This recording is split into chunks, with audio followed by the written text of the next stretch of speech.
Bonjour tout le monde. Order. Good day to all of you and welcome to the 11th meeting of our committee.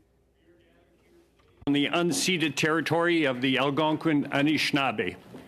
Aujourd'hui, on continue notre deuxième.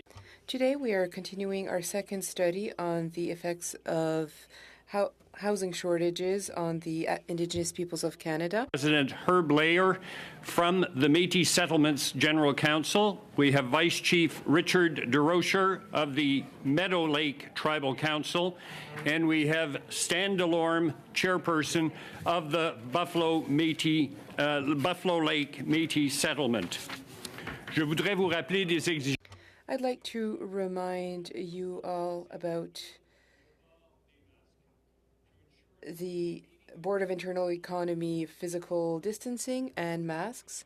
They speak in the official language of their choice. Interpretation services in English, French, Inuktitut, and Innu are available for this meeting. You have the choice at the bottom of your screen of either floor, English, or French. If interpretation is lost, please inform me immediately and we will ensure interpretation is properly restored before resuming the proceedings. The raise hand feature at the bottom of the screen can be used at any time if you wish to speak or alert the chair. Before speaking, please wait until I recognize you by name. And when speaking, please speak slowly and clearly. And when you're not speaking, your microphone should be on mute. To committee members, when you ask a question, please direct it to the specific witness that you want to answer that question. A reminder that all comments should be addressed through the chair. We will start with presentations by our three guests and follow that with a question period. So over to you, President Lair. You have the microphone for 5 minutes.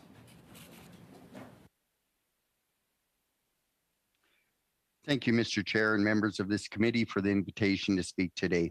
My name is Herb Lair. I'm the elected president of the Métis Settlements General Council, or MSGC. I think it's critical for all of you to understand that the Métis settlements are unique and are not by any other Métis group in Canada. We are the only legislated land from other Métis people that brings with it challenges, but more importantly, opportunities. And that's what I want to focus on today, the opportunities. Let's not talk about the past, as I'm certain you've been flooded with information that shows the efforts of the past have not served our people well, however well-intentioned. Your own agency, Statistics Canada, contains the evidence that housing in our communities is inadequate. One of the flaws of focusing on stats is that it doesn't demonstrate that the problem of housing spills beyond the borders of our communities. Rundown homes and lack of housing forces our people to leave their communities, and houselessness follows them wherever they go. In Canada, Métis are the fastest growing population. 55% of our settlement populations are under the age of 20, and 28% are under the age of 5. Without access to housing, we lose these young, vibrant people full of potential from our communities, and we know it contributes to serious child welfare issues as well as other social problems. But if we look beyond these stats and see the promise of our young people, if we take the opportunity to look at housing differently and holistically, we can reinvigorate our communities from the ground up. The current system sees only one type of family, the nuclear family. Building codes reflect this bias, and so our non-nuclear families with multiple generations sharing this type of space suffer as a result. Overcrowding, mold, and infrastructure plague our communities, forcing our people to leave, to seek something better, but finding it is no better, and far too often it is worse. Away from their families, communities, and support systems, our people are alone and vulnerable.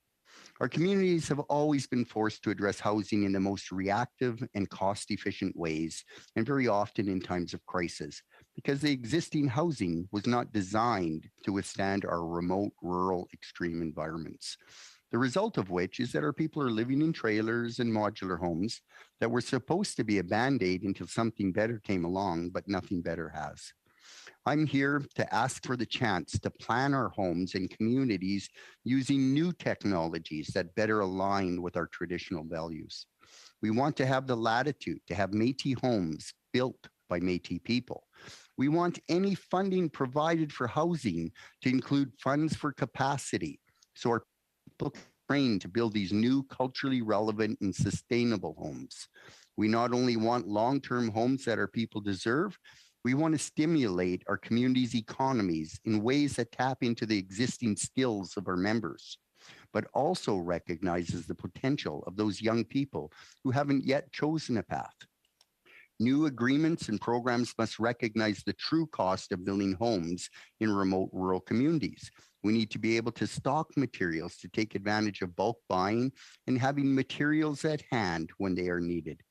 There needs to be a recognition of the fact that our people don't live cheek to cheek with their neighbors, and so supporting infrastructure is more costly. We need housing that recognizes many of our people have disabilities, and so our homes require special accommodations. We need housing that recognizes that our elders are cared for by their families at home for far longer than is common in non-Indigenous communities. We, of course, also need to address older homes in need of renovations and repairs and require an overhaul of the aging infrastructure that support these homes. But in addition, we want to look at innovative, environmentally friendly solutions like solar energy and hemp homes, aerated concrete homes that are mold resistant, fireproof, and have 100+ year lifespans. While we are moving forward with our federal framework agreement, immediate funding is needed if we are to address the housing shortages the settlements have faced for far too long. In closing, thank you again to the committee for the invitation to speak here today, and we will provide some housing data later this week so that you will leave with the big picture and with all the details. I would now be pleased to answer any questions you may have. Thank you, President Lair. Merci beaucoup, Président Layer. Nous allons maintenant entendre nos autres intervenants. Vice-chef Richard Desrochers, vous avez la parole pour 5 minutes.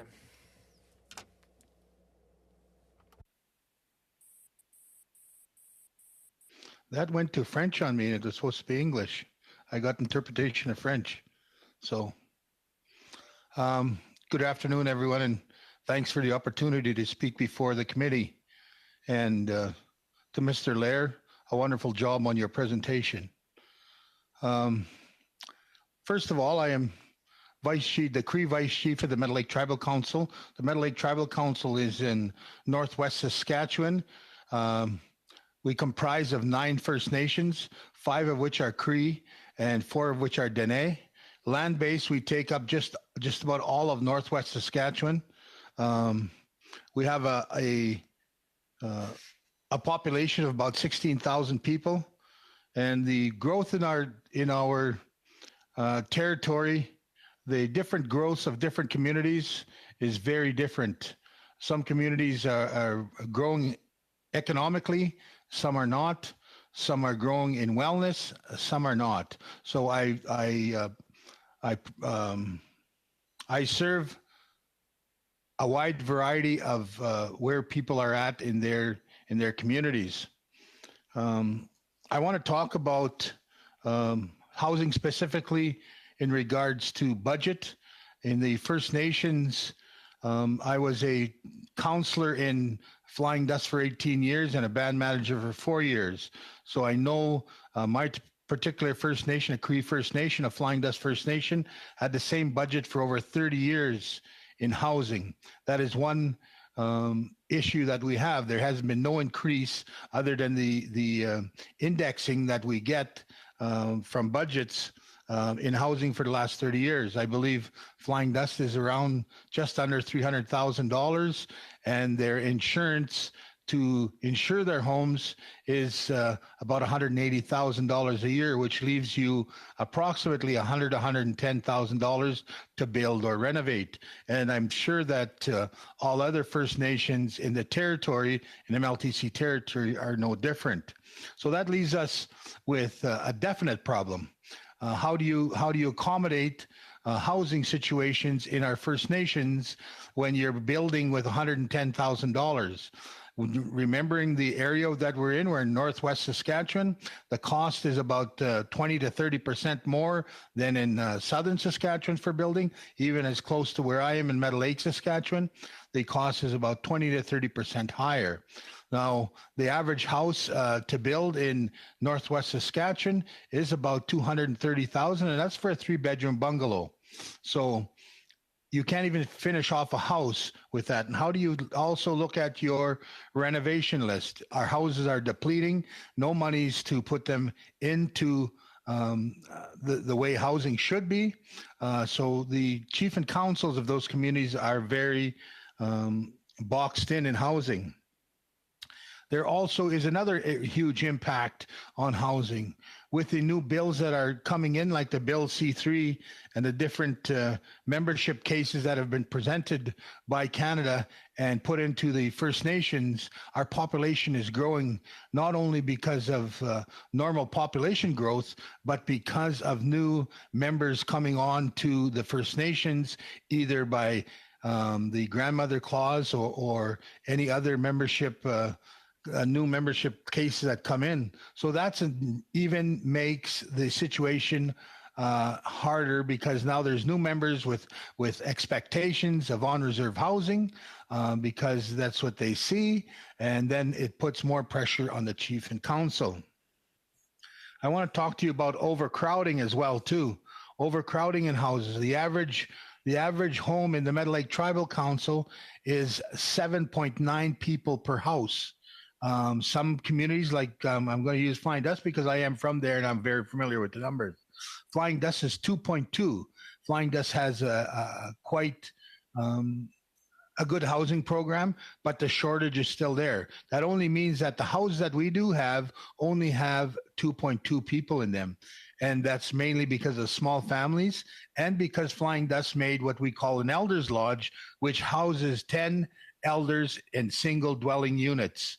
In a elders lodge, and those are not elders lodge as you know long-term care facilities.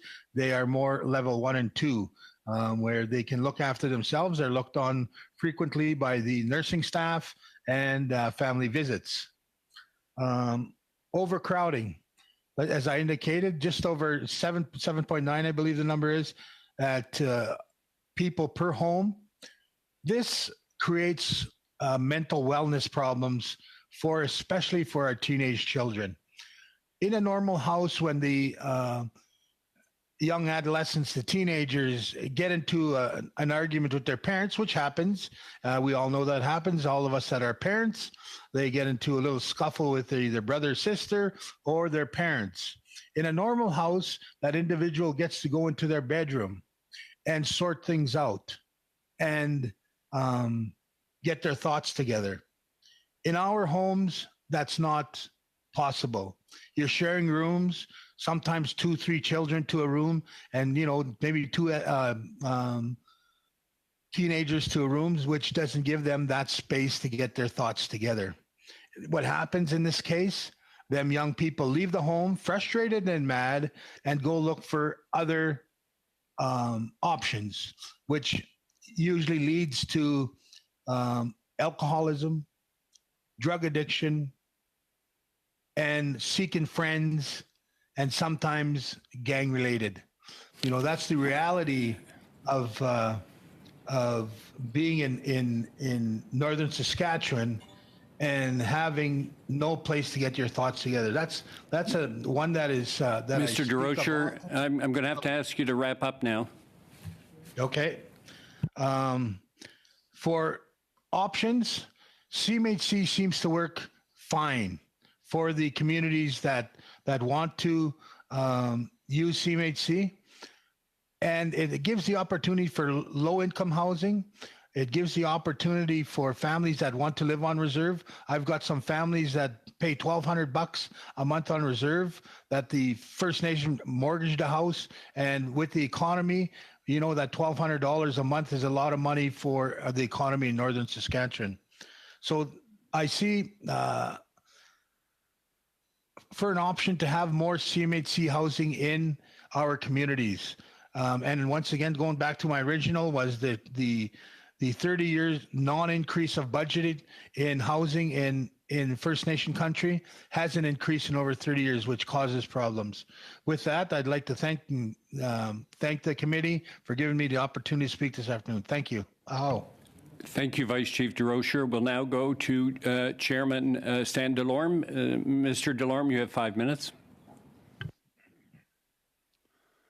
Oh, good afternoon. Thank you very much to the committee today for allowing me the time to do a presentation. Excuse me. And thanks to the two presenters that came before me as well. My name is Stan Delorme. I'm from the Buffalo Lake Métis settlement. I'm the chairperson there. Our council consists of 5 council members. 4 council members, and on the chair position, which I'm in. Buffalo Lake Métis Settlement is situated in the northeastern part of Alberta, near the gateway to Fort McMurray, actually near Lac-La-Biche, Alberta. It's one of the 8 Métis settlements who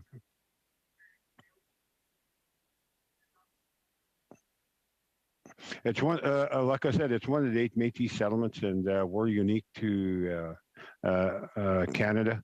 I believe we're the only Métis settlement landholders in Canada, and we're situated in Alberta for that matter. Buffalo Lake is located approximately 200 kilometers northeast of Edmonton, which is the major center for Buffalo Lake for doing any kind of shopping. Buffalo Lake has a population of approximately 700 adults, not including the children that are 18 years of age and younger. There's we have approximately 240 dwellings, which indicates a critical shortage for the number of people that we do have on settlement land. We estimate our on-settlement population to be at any given time around 1,200 people who reside on Buffalo Lake, and there has been we've witnessed an increase here in the last while due to COVID.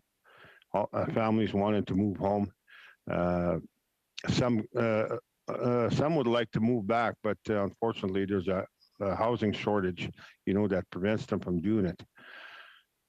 There is a severe and critical shortage of capacity to build homes to accommodate the basic housing needs. Provincial housing dollars have decreased, leaving our organization to apply for federal housing programs such as the Rapid Housing Initiative program. Due to the criteria, these funds, modular units are only transitional in nature, as they are smaller and the normal modular long-term sustainability housing units. Like I said, Buffalo Lake has approximately 240 homes, and our housing stock, if you want to call it that, is basically getting old. With the last batch of houses built back in 2008, with only a few new houses built in the recent years. I must add that people are still living in homes that were built in the 70s, early 80s, and the rest of the homes, that a large percentage of them were built in the 90s. Some of our infrastructure consists of 160 kilometers of gravel roads. We have a water treatment plant that's getting outdated. Okay, and there's obviously costing the community a few more dollars than we had really anticipated. We have 2 water delivery trucks that haul water to homes on a daily basis, which raises our operational budget costs as well. The effects of shortage of housing include illness due to mold. I believe Herb Blair spoke about that to some degree. Increased cost of infrastructure, budget for water and sewer, for water deliveries. Generally, generally the families have basically deprived of their rest and sleep, loss of education due to the high cost of utilities, which have increased dramatically here in the last number of months. Sometimes families have to choose between heating their homes, lighting their homes, and going buying food.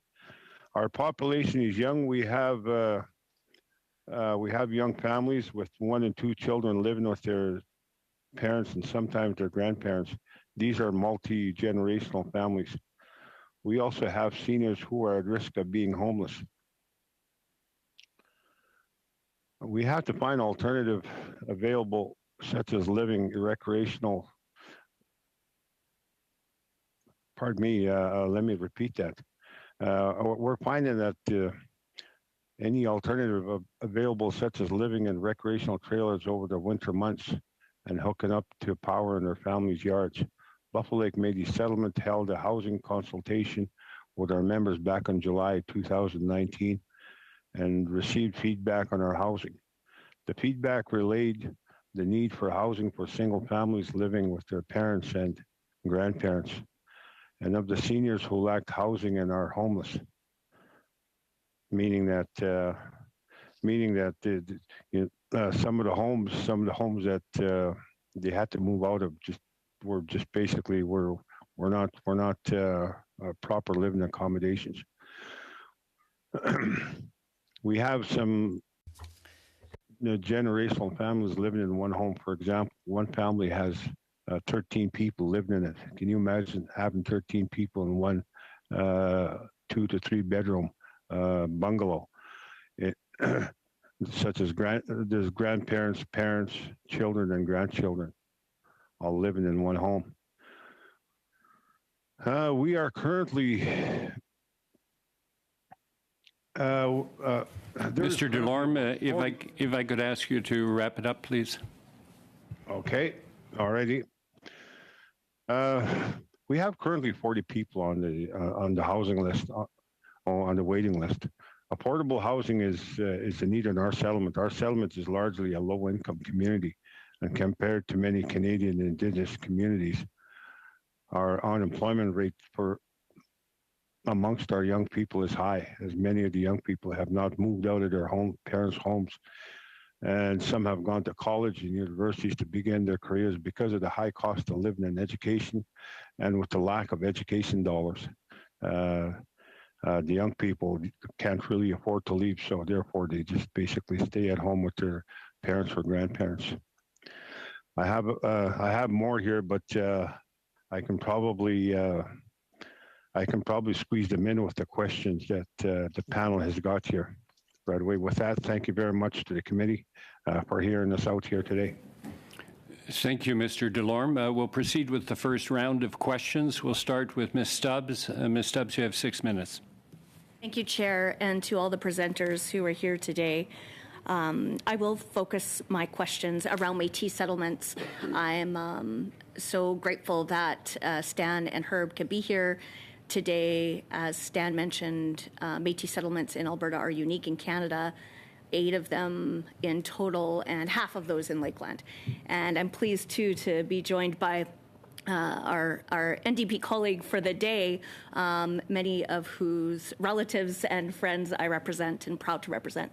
And because of that reality, I have made it my mission to fight just as hard for all of the Indigenous communities and for the people living on Métis settlements in Lakeland as I do for every other resident. So, Stan, just to give more of a sense to our colleagues here and to Canadians, I wonder if you can expand a little bit on infrastructure details for Métis settlements and for Buffalo Lake. Last Friday, the minister was here and didn't know the answers to how much money has actually gotten to Métis settlements. I understand that housing has been lumped into the infrastructure component from this government, which in 2021 committed $40 million to Métis settlements, but not a dime has been received.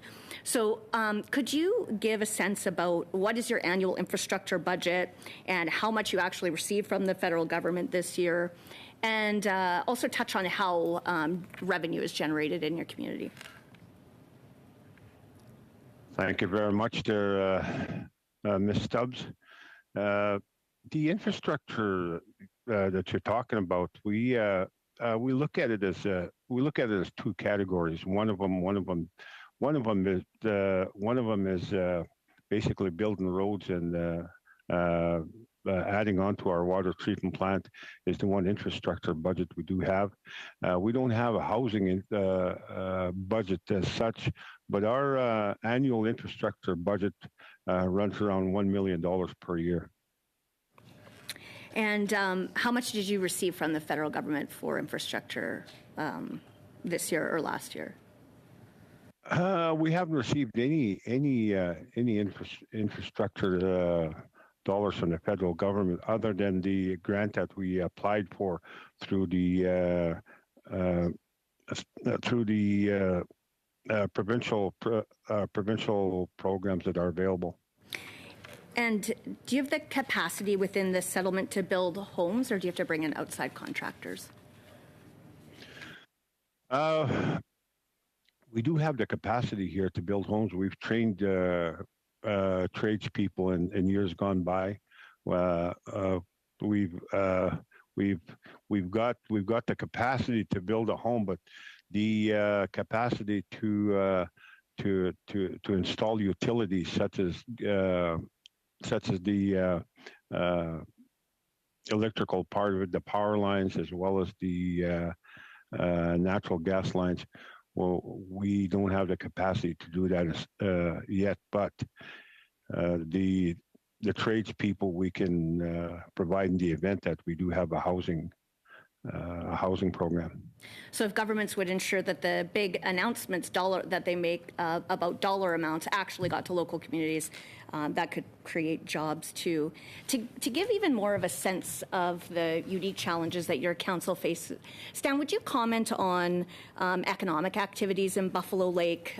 For example, how ensuring people in the settlement had jobs and revenue through natural resource development that helped meet your infrastructure and housing needs, or even how carbon taxes and other taxes impact the real dollars of Buffalo Lake people and also elected officials like yourself trying to provide the needs for your community? We are obviously challenged with the employment part of it. If that's what you're asking, Ms. Stubbs, we do generate a few jobs here through our entities, through our development corporation, and through our sand and gravel businesses that we do have, who employ just a small number of individuals on a full-time basis. To generate any other kind of revenue, at this point in time, we're only limited to a small amount of workforce that's out there right now, and we're in the process of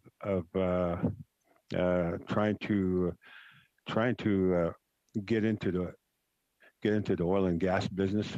We're currently talking to some oil companies right now to do a little exploration and development in our settlement, which hopefully will create more employment for our members as time goes on. And you aren't exempted from paying taxes, so additional costs like the carbon tax and other tax hikes hurt the people in your communities just as they do all other Canadians. I wonder, both Stan and Herb, if you might comment on when funds are promised to other organizations for housing or for infrastructure, say the Métis Nation Association, and maybe you can explain how much of those funds your community actually receives, and whether or not, like, how you feel about those announcements when your community doesn't receive that funding, and whether or not it's discriminatory. So I'll ask you to be brief in your answers because the time is up. So please go ahead. Okay, well, I guess I can kickstart this thing, and I keep hearing about dollars that are,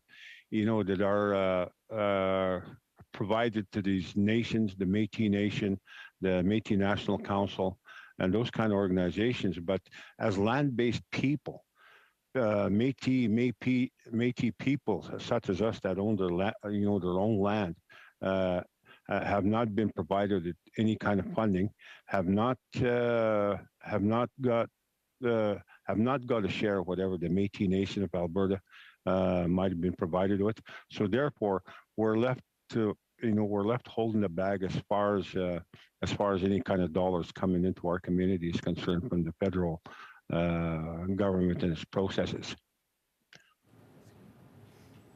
Mr. Laird, did you want to comment? Sure. I'm off. Okay. Yeah, the Métis National Council and the Métis Nation of Alberta have never devolved money to the Métis Settlements General Council. They go there to Ottawa. They say they speak on our behalf, and even though we've always never given up that ability, we say we're autonomous unto ourselves. We have an arrangement with the federal government with a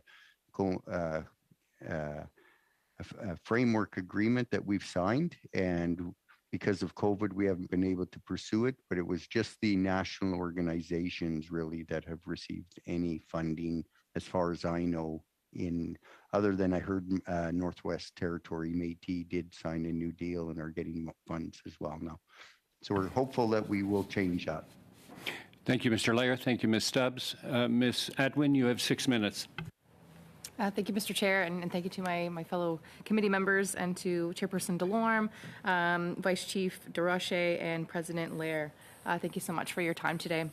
I'm from Wabanaki territory, where Mi'kmaq, Wolastoqey community, so it's a privilege, and I feel grateful to learn more about Métis communities, particularly those land-based rights.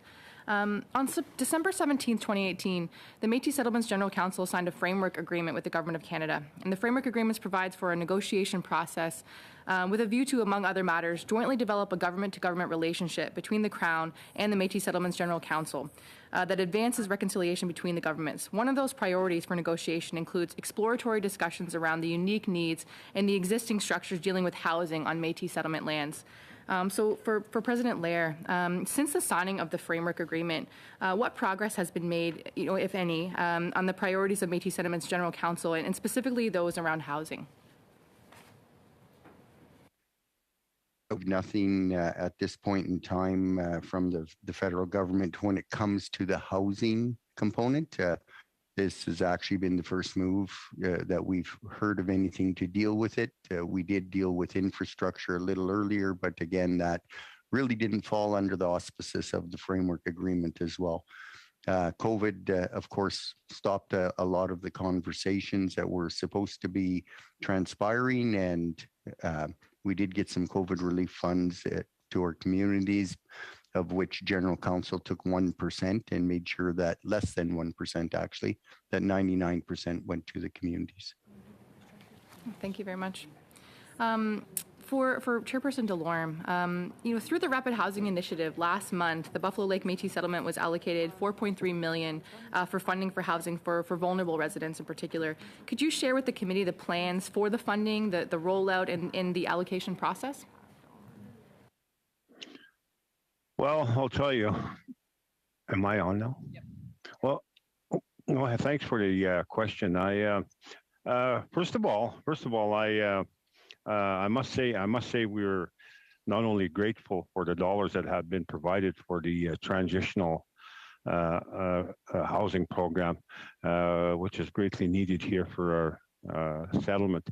And the only problem with that is that these units are a lot smaller, okay, and they're only meant for transitional purposes, to for families that are on a waiting list for that are on the housing program, for example.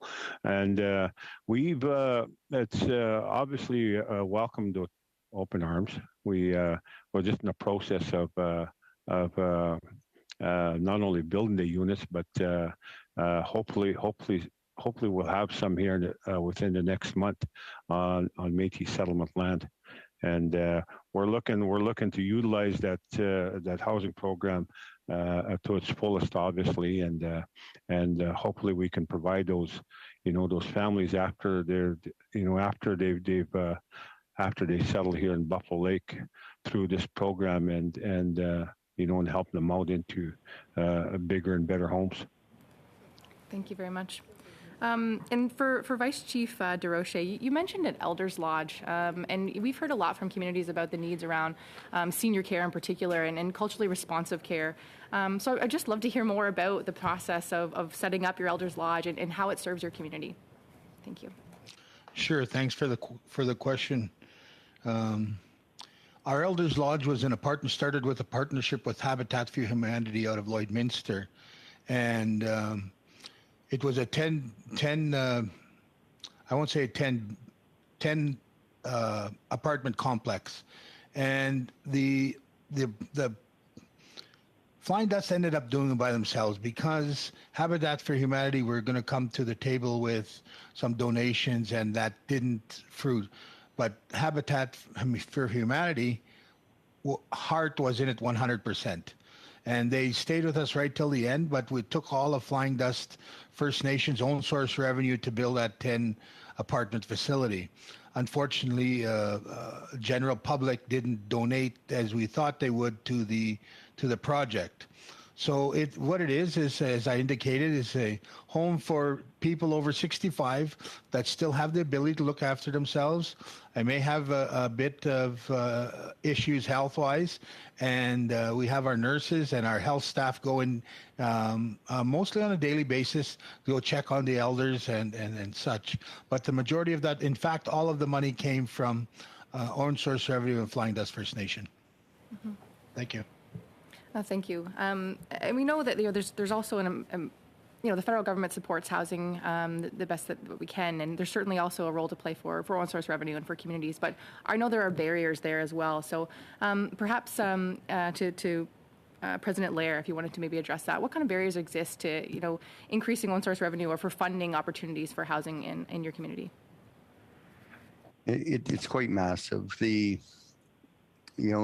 have to say that the legislation that we have provincially, that there needs to be some vacancy created in order for the forward Section 35 rights, that we need, we're in a trilateral arrangement where we have the province, the federal government, and Métis Settlements General Council sit at the same table. And sometimes the provinces, the territories, through the NRTA, when they were given authorities, they're a little bit leery to want to give up some of these authorities, and our people, we're the same. You get used to doing things one way, and a change is scary. So we look at the Supreme Court decision in 2016, and we say, as settlements, we're a lot different than anywhere else when it comes to Métis, and it's a really a specialized commitment to move us forward to attain the rights and the funding and programs that we should be available for. Thank you. Thank you, President Lair. Thank you, Ms. Adwin. Madame Gill, vous avez 6 minutes. Merci, Monsieur le Président. J'aimerais tout d'abord remercier. Thank you very much, Chair. I'd also like to thank our witnesses, all three of them. I'd like to thank them for their speeches. I have a few questions, in fact, for each one of them, each one of our witnesses.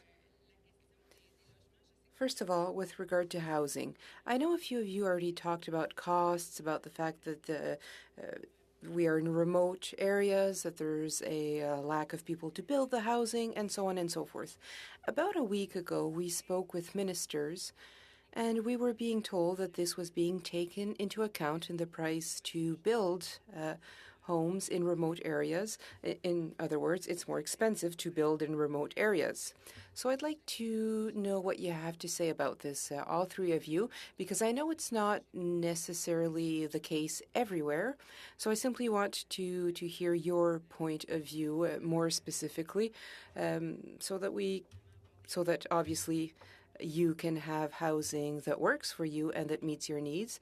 I think that you've spoken about $110,000 to build a house in certain communities. That would be absolutely impossible for me in my writing. I'm sure it's the same for you. It's not enough. So I wonder if you can tell us a little bit about this. Thank you.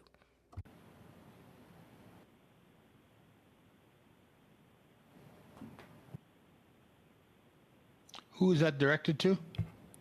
À l'ensemble des témoins. Alors, vous pouvez répondre si vous voulez. I'm asking the question of anybody. With Mr. DeRocher, if you want to begin, and then we'll go to the other two. Thank you for the question. Absolutely, the northern factor is weighed into everything, from buying diapers to milk to housing. So, as you know, we're my riding, or I'll call it my riding, or my constituents go all the way up to La Loche, to the Clearwater Dene Nation, which is 430 kilometers north of Meadow Lake, Saskatchewan. Meadow Lake, Saskatchewan is the largest center in our territory. So you're looking at 430 kilometers, and Meadow Lake is approximately 330 kilometers from Saskatoon, Saskatchewan, which is the center of our province. So that gives you an idea of where we are geographically. And Meadow Lake is about 10% higher to build homes than in Saskatoon. As the further north you go, it gets worse and worse, up to 30% in La Loche or Clearwater Dene Nation or Birch Narrow Dene Nation or Buffalo River Dene Nation, which are our most northern communities.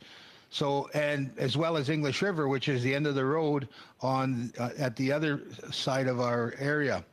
So you see how that affects our ability to build, because you're, instead of spending $100, you're only spending $70.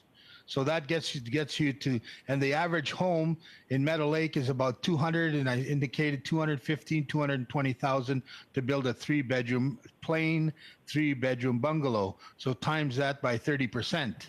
And as I indicated, the funding hasn't increased in over 30 years for a community of La Loche's size. La Loche is about 2,000 people. So of that size, you're probably looking at a budget of about $330,000. So one house will blow your budget. You have no money for infrastructure. You have no money for renovations. So that gives you an idea. Thanks for the question. Merci. Si je pouvais peut-être. Thank you very much. That was a very complete answer. You've even given an example of a geographic example. It reminds me of things that we see in my own writing. Now, I would perhaps like to go a bit further with this. You've given examples to show us that the money is simply not enough. However, I've been assured that the distance is taken into consideration and so on. But do you really think that that it's enough, and should these amounts be increased because of these difficulties, so that the money given would be equivalent to what we have in southern Canada, for example, where there's roads going there, where material might be cheaper? Because what I have heard in committee is that this has been taken into account, but now you're telling me the opposite. Yes, perhaps it's marginally increased, but that it's not enough. So I think that the problem is a bit more serious than what I hear in the committee. I'd like to know, do you agree with this? And please tell me if I'm not, if I don't understand the situation correctly. Who are you asking your question to? I would like to ask Mr. Desrochers to answer the question, please. Thank you once again for that question. And in my tribal council, we received $2.7 million. That's for all 9 First Nations. So that breaks you out to an average about $300,000 per community, depending on the size of the community. So $2.7 million, and we haven't received any increase in the last 10 years. So for the Meadow Lake Tribal Council's distribution of housing. So that shows you that I'm a bit puzzled by your comments on the increases that there has not been any housing increases in the band budgets from the department in over 30 years. And we got $2.7 million at that time. We're still getting $2.7 million at this time. Juste pour préciser, vice-chef. Oh, Mr. Desrochers, I'm sorry if you didn't understand. I wasn't saying that there was not an increase, but we were told here that the prices were modulated. In other words, that more money was given for remote areas, but visibly I see that that is simply not what you see. So thank you very much for your answer. Mr. Desjardins, you have 6 minutes. Thank you very much, Mr. Chair, and I want to thank my honorable colleagues. I want to especially thank Shannon for making sure that we work cooperatively to make sure we address these serious issues. I want to thank as well Michael, who's worked on this issue with Métis settlements in the past, Jamie, Gary, I know we've briefed you as well on this issue, so I want to thank all you folks for making sure we continue to work on what's really necessary for these communities. I want to make a special mention. You know, it's close to my heart. I'm from the Fishing Lake Métis settlement. I'm from one of these communities. And it's the honor of my life to be able to be raised in these communities and to have and enjoy the great rights and privileges that come along with being a Métis settlement member. But I'm also very proud to be representing Métis people elsewhere here in this parliament and, of course, in this committee as well. And I want to just focus on the fact of how unique these communities truly are. It was mentioned just in previous how these communities are not the Métis National Council. They are not the Métis Nation of Alberta. And so it's very, very unique in that sense, where the current framework of distinctions-based policy, you might hear this from the government bench all the time, distinctions-based policy, it doesn't actually include these communities. But I also want to make a very special caveat and really ask my colleagues to pay special attention to how unique this is. These communities are actually established by an act of the Alberta legislature. This creates a very specific nuance, but also the reason and impetus why the Supreme Court challenge in 2016 is so critical and important for the government to take seriously. A very similar case has come to our Supreme Court. In 1930, the Inuit came to the government asking for relief for their population. The government at that time said no, simply because they did not satisfy at that time the government's definition of Indians as per Section 9124 of the Constitution Act. In 2016, the exact same case took place for Métis people. However, we have this outstanding provincial legislation. This provincial legislation, however, does make very special note. The legislature in Alberta, under a Section 43 constitutional amendment, did include a provision to release these communities if the federal government were to take its responsibility seriously and address these communities as truly Indigenous and Métis. And so that work is outstanding from 1990. And that's what the MOU and the framework mean to do, is to make sure we reduce the jurisdictional barriers that are currently wholly within the Alberta legislature. And I'd like to ask my good friend and President Herb Blair to describe how his relationship with the provincial government's going in light of the fact that they have legislation, 4 pieces of that legislation. And I heard, members of the other communities mention funding being an issue. The Métis settlements, being wholly under provincial jurisdiction, fall flat in the face of the provincial government. They need to truly look at their responsibility here and work collaboratively at a trilateral table. So to President Lair, can you describe how the relationship with the province has gone, and is it satisfactory to ensure that the community's needs are met, and should the federal government intervene? Currently, we have a long-term agreement with the federal government or the provincial government that expires at the end of next fiscal year. And that the amount that we should be eligible for is $5 million a year. Of that $5 million a year, there's 0 of it available to the settlements. It's the money's used for a portion of it goes to infrastructure, a portion of it goes to the RCMP for policing, which some of you may or may not know just increased by $300,000 for us through their collective agreement. Consultation, and in the end of that $5 million, it's all spent. There is no money that I can send to each of the 8 settlements to help them with their essential services or their governance at the community level.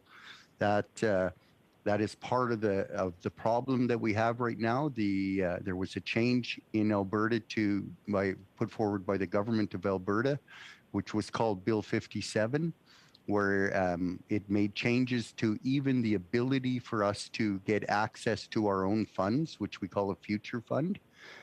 We have approximately $20 million left in it, but legislation was changed to say that all 8 communities must be in agreement to get access to that fund.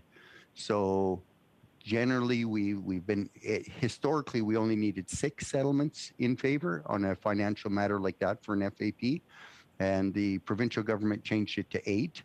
So we are getting no money for housing from the settlements or from the province, very little infrastructure money from anybody to move forward with.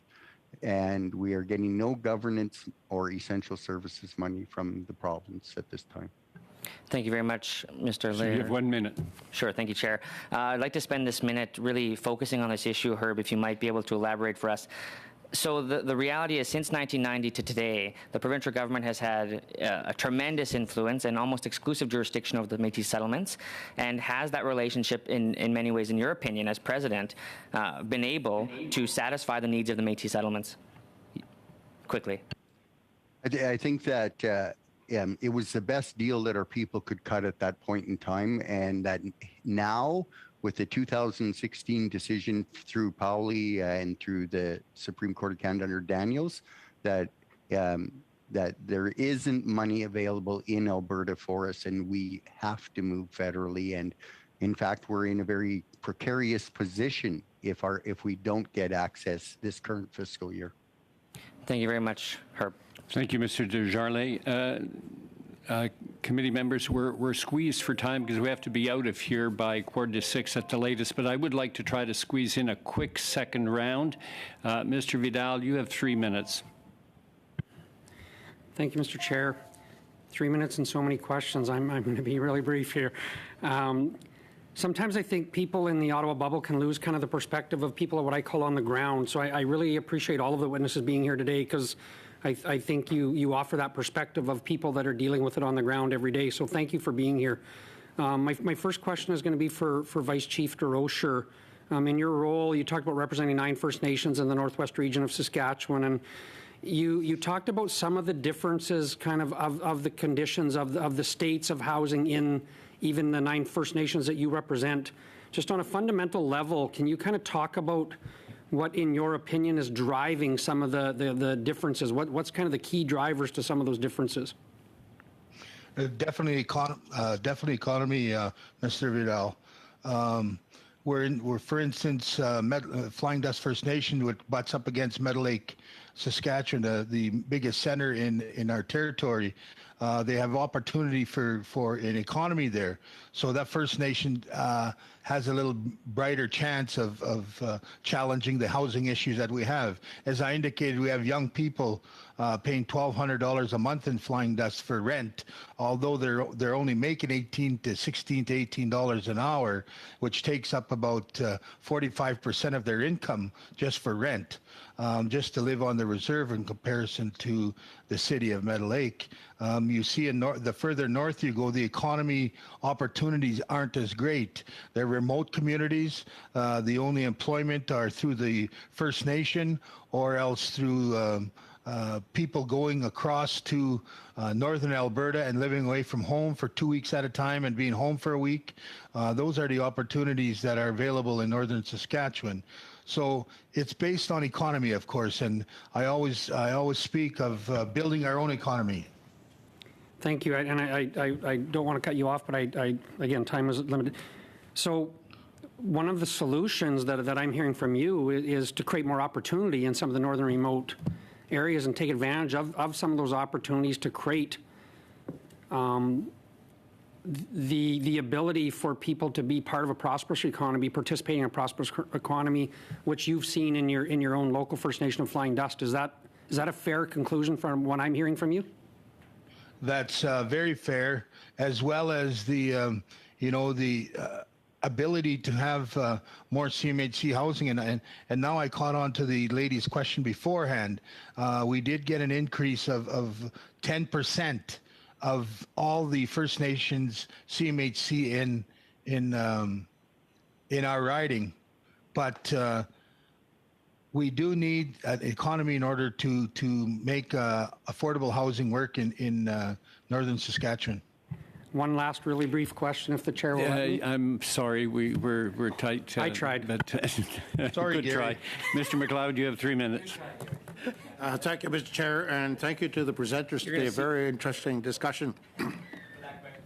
I understand that the Métis Settlement General Council currently has a budget request for emergency interim funding. I wanted to know what will happen to the Métis Settlement General Council and to the settlements if they didn't receive any of the emergency interim funding. Maybe we could get the Métis settlements to describe the emergency and how serious this issue is. Thank you very much, Minister McLeod. We do have a $50 million per year stopgap measure ask in front of the federal government. We've had it there for a couple of years. We know the LTA is expiring. Bill 57 just got implemented. Currently, the Métis Settlements General Council that I work at last year had a budget $1 million. Going into this next fiscal year, I have $850,000. 200,000 of that is required to keep the lights and gas on in the building that we own. So our at the central level, just decimated. At the community level, we have some of our communities that have a little bit of money put away to be able to provide essential services. I have some communities that are very limited, and perhaps by the end of this next fiscal year, we will not be able to deliver water. We will not be able to keep the roads graded or anything unless we move forward with the federal government. So thank you for that question. A quick question. This government has announced many, many different programs for Indigenous people, Indigenous governments. I'd like to ask you why some of the current funding programs that are out there now not working for the settlements. Hey, thank you so much. That's, you know, our settlements get housing programs in the federal quick. Their expectations of being able to build a house in our communities doesn't happen. So what we end up having to do is buy trailers and modular homes and bring them into the communities.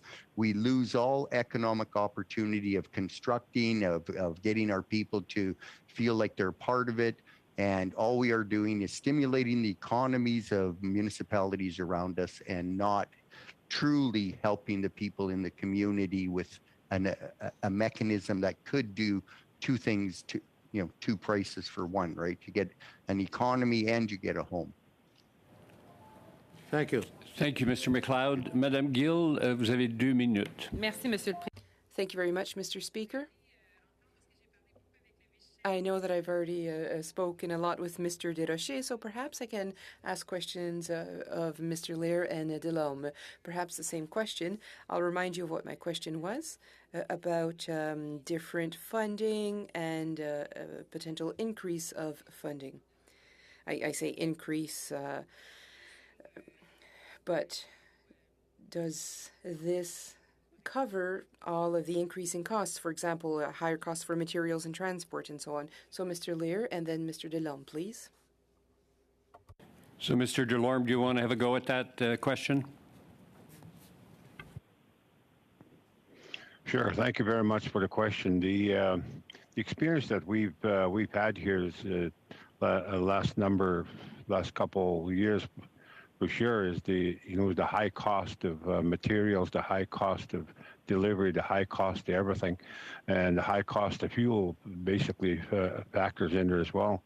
One of the things one of the things that we've experienced is that I'll use the transitional housing program we got, for example. We had to go to smaller units to accommodate not only the amount of money that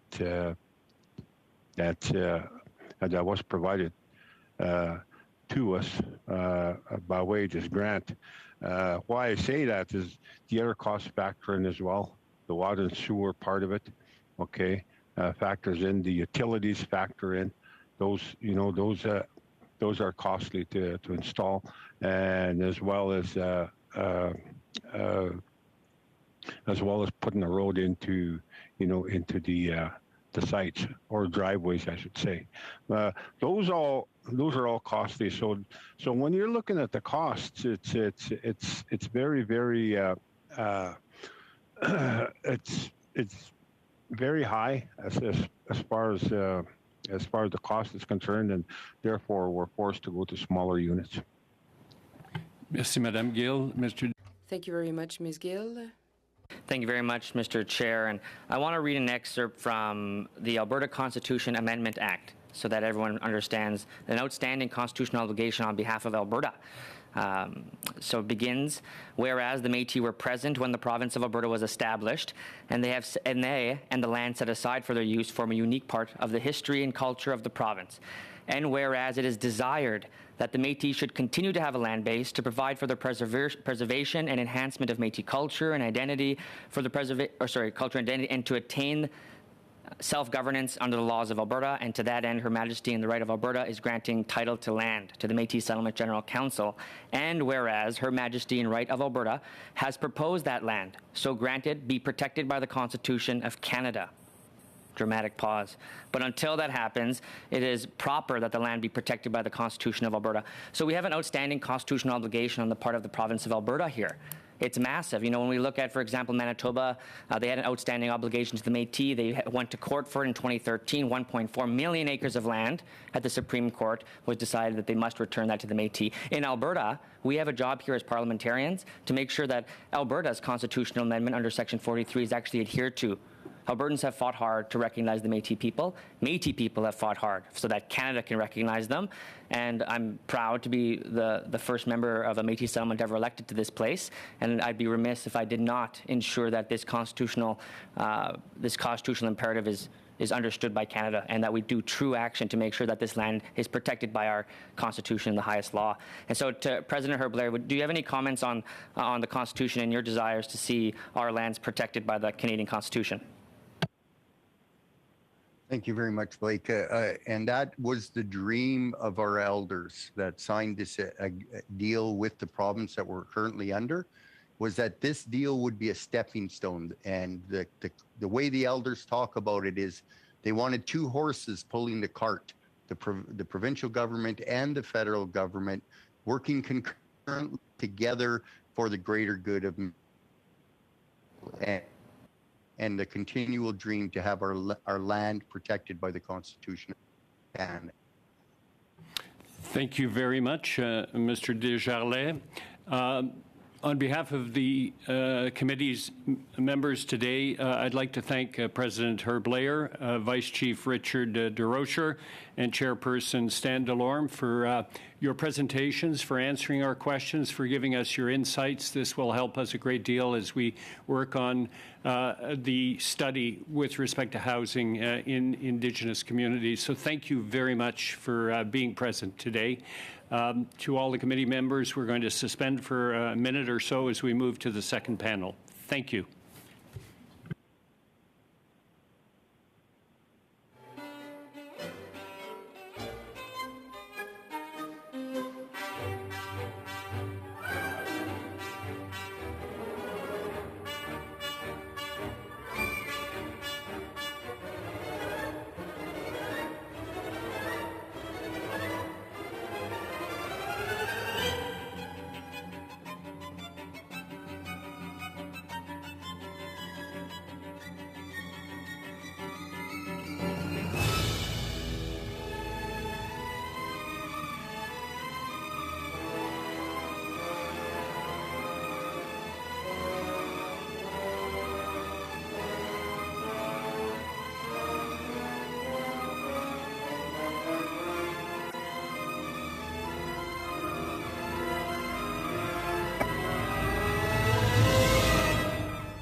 We only have one of the three witnesses so far, but we'll start, and hopefully the other two witnesses will join us very shortly. So I'd like to welcome j'aimerais souhaiter la bienvenue à Madame Nina Malek, conseillère Conseil des Inuits du I would like to welcome Nina Malek, counselor from Innu Pakwa Shipu, and we will start with you, Ms. Malek. Your presentation, you have 5 minutes for your presentation.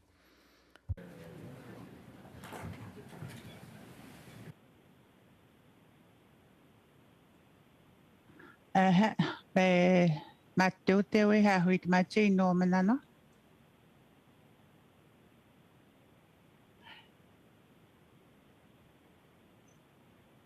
Avec quelqu'un que lead mon texte que j'ai envoyé la. I have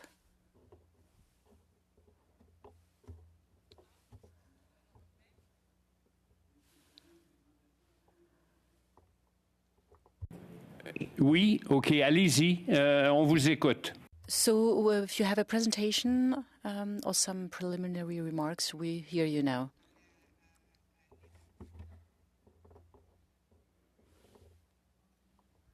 Conseil, je suis élue Nina Malek, le comité. I'm a counselor from Pakwa Shipu.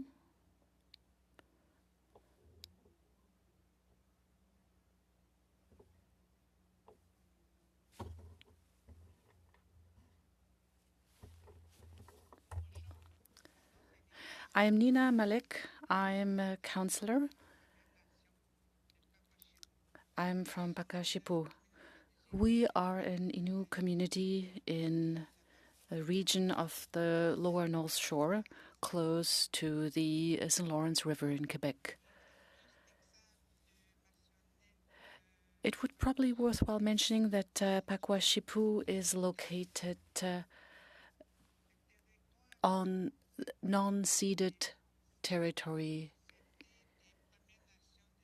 of the Innu First Nations. Our chief is Guy Misanapu. So today I am also representing my chief.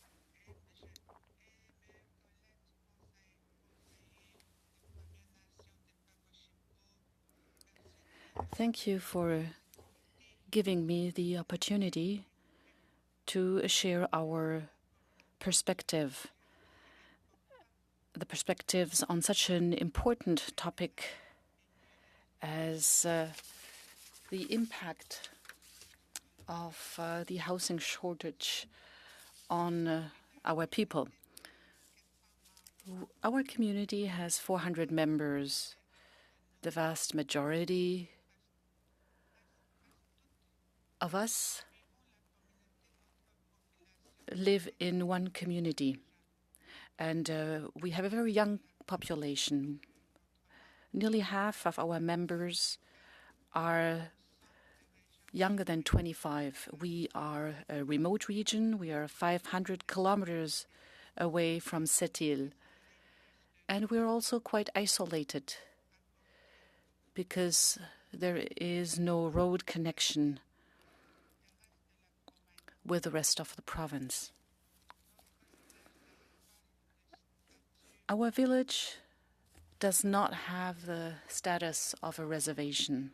We are an Indian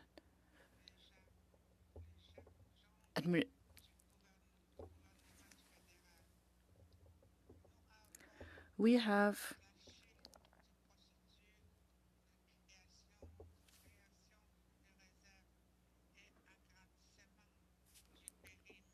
we were able to enlarge the perimeter of our village. We were hoping that we could finalize our project.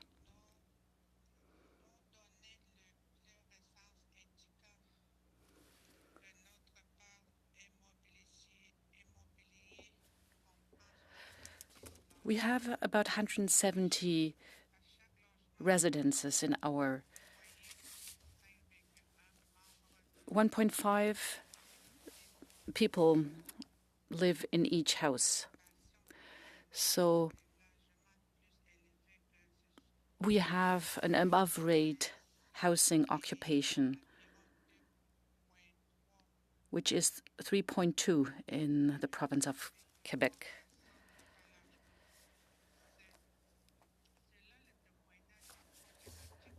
This shows that we have a problem of overpopulation. In many houses, we have more than one family, sometimes two and even three families. These are multi-generational households where the grandparents, parents, children, and grandchildren live under one roof because of lack of options.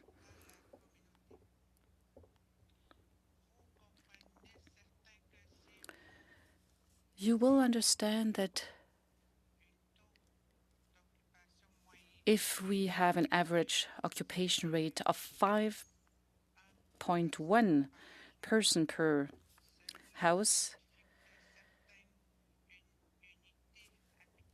this means that in some housing units, there are up to 7.8 or 7.9 persons living.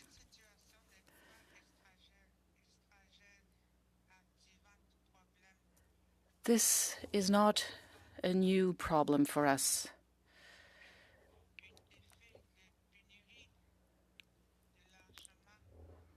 This housing shortage has been a problem for quite a while. And this creates many vulnerabilities, which was of a particular problem during the COVID pandemic.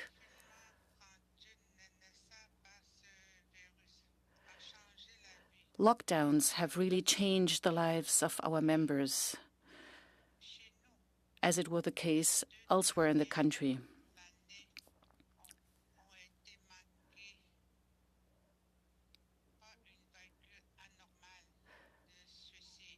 We have seen many suicides in the last 2 years.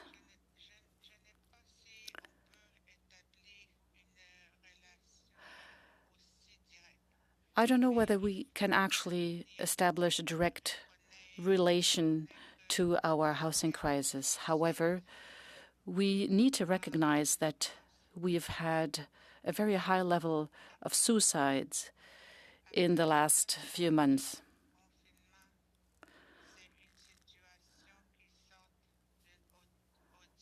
Lockdowns were a very difficult situation, especially in a community of our size with only 400 members. Overpopulation also creates tensions within families, which can lead to unfortunate events because of many people living in close quarters. But I don't want to dwell too long on the negative aspects. I would rather raise the question in a more positive light. Having good housing conditions that will lead to a good individual health state, a healthy social context will also lead to better educational results. Our housing conditions,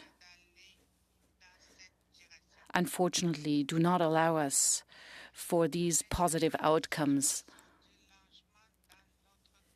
The housing status in our community has been well documented for more than 20 years now. Thanks to the Assembly of First Nations of Quebec and Labrador, and thanks to our people who are working in the housing sectors. We have reliable data that show that it would important to add more housing to avoid overcrowding in our houses.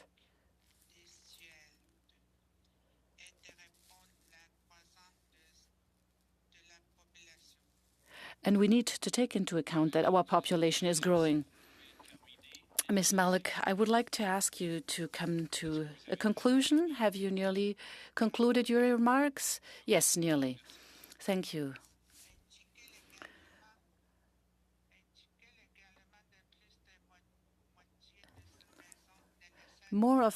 Half of these houses are in need of repair and renovations.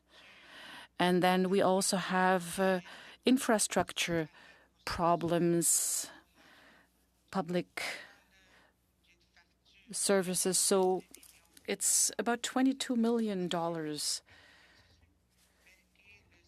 that would be required.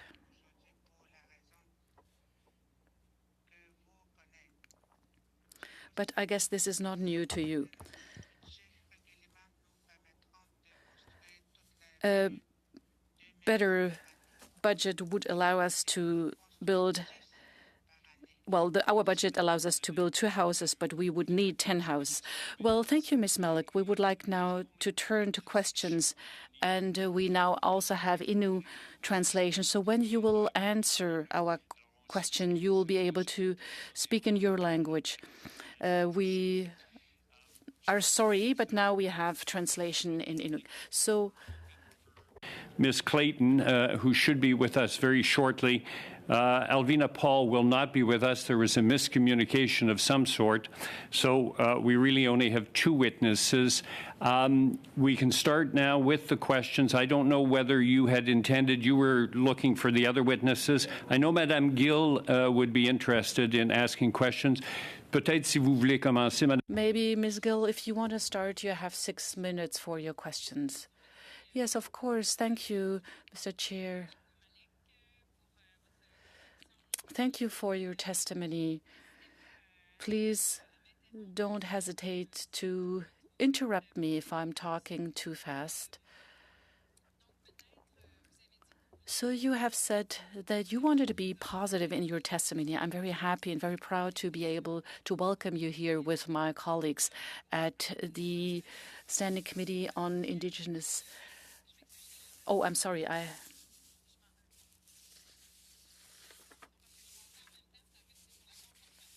I'm hearing myself. It's a bit difficult. So I'm not hearing. Do you need a break? No, it's just, I like my voice, but not to that extent, Mr. Chair. So I'm really sorry, Ms. Malik. So I would like to know which are these positive elements that you would like to speak to regarding your community in Pakwashipu. I mean, maybe you can tell us more. I mean, you've described your community a little bit, but what are all the issues that you think would be needed to address? I mean, building houses that respond to the needs of the community, but building, and also what you mentioned is the whole issue of repair and refurbishing of the houses that you have in your community.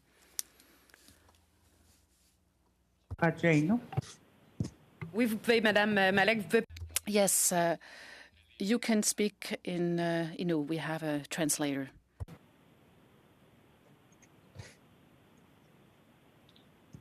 Il faut que je réponde toute ma situation, c'est ça, les maisons de... So you were asking about the situation, the state of the houses. Yes, you can, what would you like to share with us? What are the solutions that you see?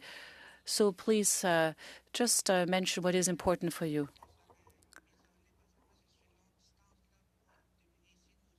I mean, I had to travel to come here. It takes a lot of time to build houses. 1 house per year is not enough. because our community is growing. In some of the houses, we have up to 15 members, and it takes a lot of time to have more houses because they're. And regarding housing or construction material, we have received some every year, but it takes too much time. So what is important for me is to have more houses so that our community members can live more comfortably. We are now 400 members, but we only have about 60, 70 houses in our community.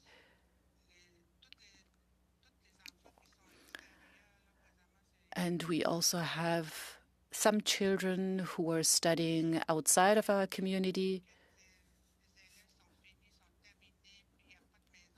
But for the young people, well, we don't have the space, the housing necessary for them to live in our community. So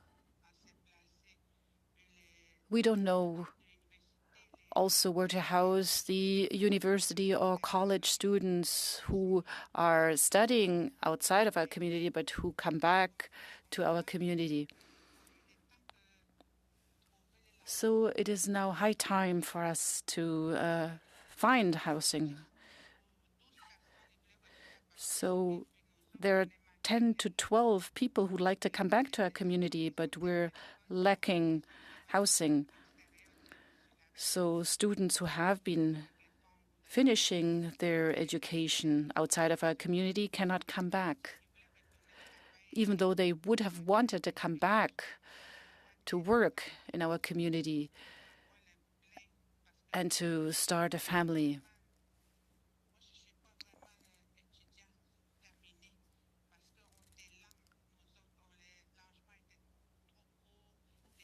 Well, I did not have the opportunity to study abroad. I mean, I left school. We did not have any education offer in our community, so students now have to study in the south. So our big issue is really the lack of housing. Well, I'm sorry, I didn't want to interrupt you. I just wanted to know, on the one hand, you're saying that, if you would like to hear the translation in Innu, you can select it on your screen. You were mentioning solutions. If I understand you correctly, the priority that you see is to receive funding and the impact that you see. I found it quite interesting to mention that here in the committee. The issue of the exodus of young people leaving your community because there is no place for them. They don't have a place to start a family. They don't have housing. Yes, I see you nodding. So it means that you need money first and then you'll be able, but looking at the pace of everything is very slow. So this is a big problem for you. Yes? Thank you, Ms. Gill. Our second witness, Eva Clayton, President of the Nisga'a government. Welcome, Ms. Clayton, joining us. We'll try to get this back on the rails, but you were probably told that you would have 5 minutes to make an initial presentation. If you're ready to do that, please go ahead. Thank you. My apologies to the committee for my late arrival. The Nisga'a, good afternoon, first of all, good evening to the House of Commons Standing Committee. It gives me great pleasure to appear before you today to provide you with some context on the issue of the housing shortages in Indigenous communities and in particular with the Nisga'a.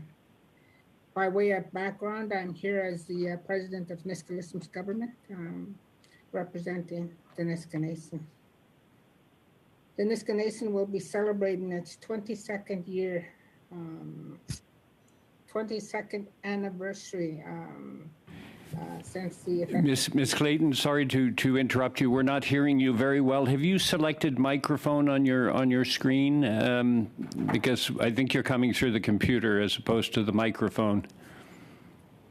Okay, I better check that. It's on the left-hand side. Yeah, on the left-hand side, you have some options for the near the little microphone. There's a little arrow that allows you to choose your headset instead of speaking through the computer. Okay, can you hear me? Did you change it to your your headset?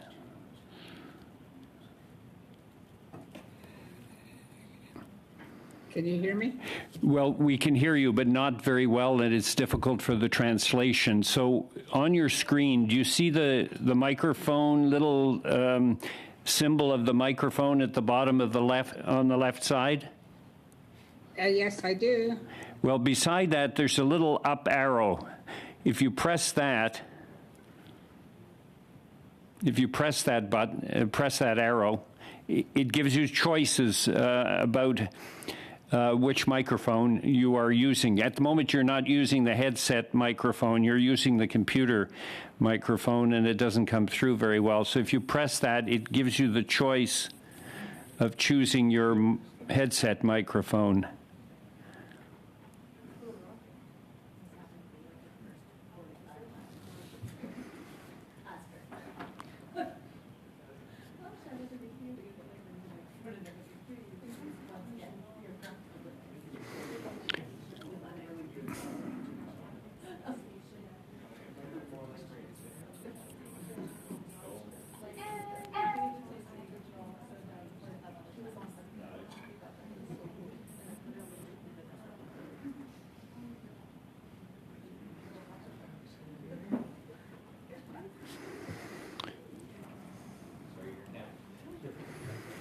You can ask her to unplug and replug the USB. So just one other thing, Ms. Clayton, perhaps you could unplug your headset and plug it back in. Maybe that will work. Can you, it's a USB connection on the side of the computer from your headset. Can you disconnect and reconnect?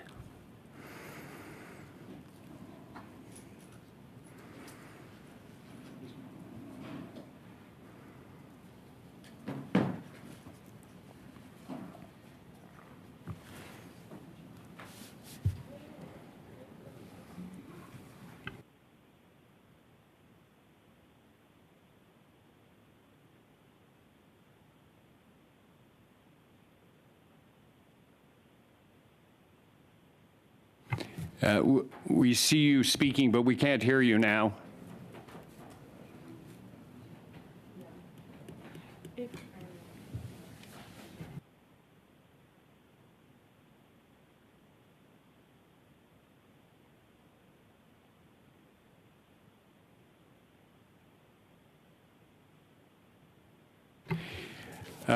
Ms. Edloud?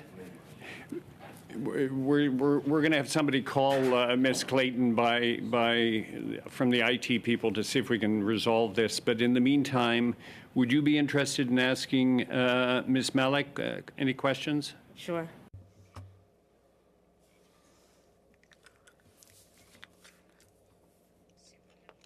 First of all, thank you and welcome to this meeting. It's been great to hear your stories and what you're doing. Nina, when you talked about your work, I felt a lot of presence. It's like my hometown, and you talked about my hometown, the same conditions. Our lives are all affected the way your community is when it comes to housing. I wish to ask you,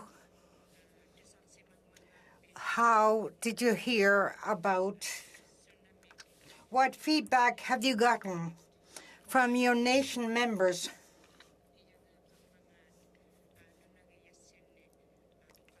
about what kinds of affordable housing their communities need? Thank you.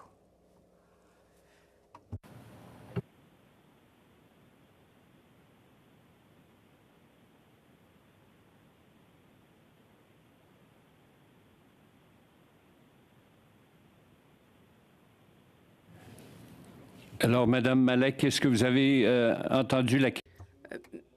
Ms. Malek, have you heard the question? Vous êtes en sourdine. I'm afraid you're on mute. Yes, I did hear the question.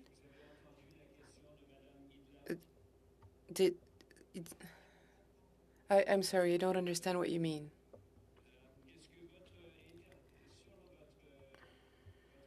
On your screen in front of you, there is a symbol that says interpretation. I see that, yes.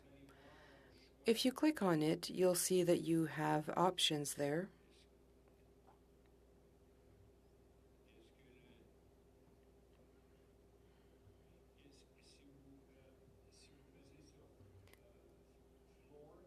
If you click on floor,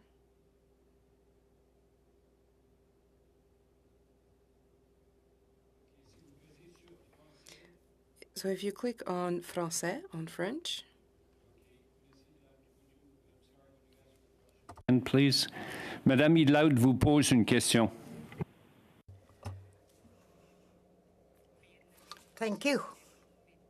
First question, and firstly, I'd like to welcome you and for your presentation. And what you said about your situation is very similar to Nunavut. It's the same exactly, and I felt you when you talk about the situation and the crisis.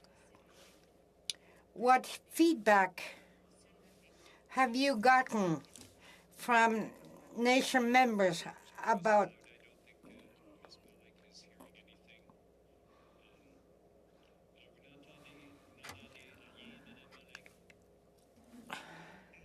Ms. Malek, you can't hear anything at all in French?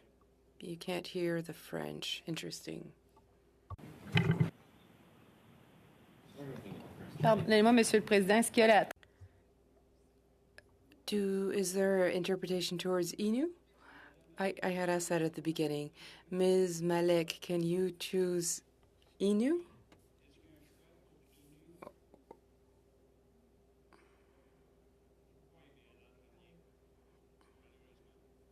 Unfortunately, the French isn't working. She also understands Innu. Yes, but I understand that it is difficult with... She understands French and Innu, but it is difficult with the relay and with the interpretation coming through on the Zoom. But she did have her button on French. Well, Mr. Chair, I understood the French. I heard the French, rather, so it does work. Si vous remettez votre bouton... So if you can try once again to choose French on your screen, so go to interpretation and then choose French, which should ensure that you listen to the French, that you hear the French. You can hear me? I hear you now, yes. Okay, Ms. Idlaut will ask you a question. Let me know if you hear the French interpretation. Again, firstly, I wish to thank you for your presentation. What you talked about is very similar to my home, Nunavut.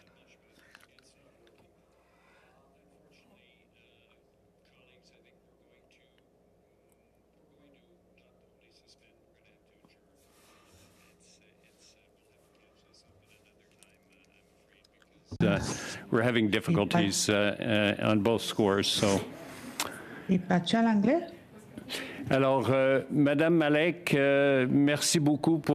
Ms. Malek, thank you very much for your testimony today. We regret these technical difficulties. We will have to finish for today, but I would like to thank you for your testimony.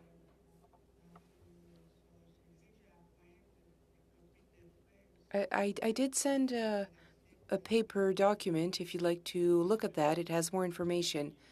Yes, thank you. That is a fantastic idea. And there are photos as well. I did send photos to the committee with the report. Certainly, if you have a text, photos, anything else, if you wish to send that to the committee, absolutely. Perfect. Thank you so much. Thank you, Ms. Malek. Colleagues, we're going to have to... Thank you, Chair. Just, yes, before you hit the gavel, wondering through you to the clerk if they could potentially reschedule Ms. Clayton at a future meeting if possible. Yes. Did you already say that and I missed it? No. I sort of said it, but I agree. Colleagues, I think it's pretty unanimous that we missed not only Ms. Clayton, but also Alvina Paul today. And so I think we should try to find a way to reschedule this. Would everybody in agreement with that? Okay, so that's unanimous. Thank you. Thank you. So didn't quite work out. I see Mr. Weiler was ready with all his questions, but perhaps another time. Thank you. Thank you, everyone. This meeting is adjourned.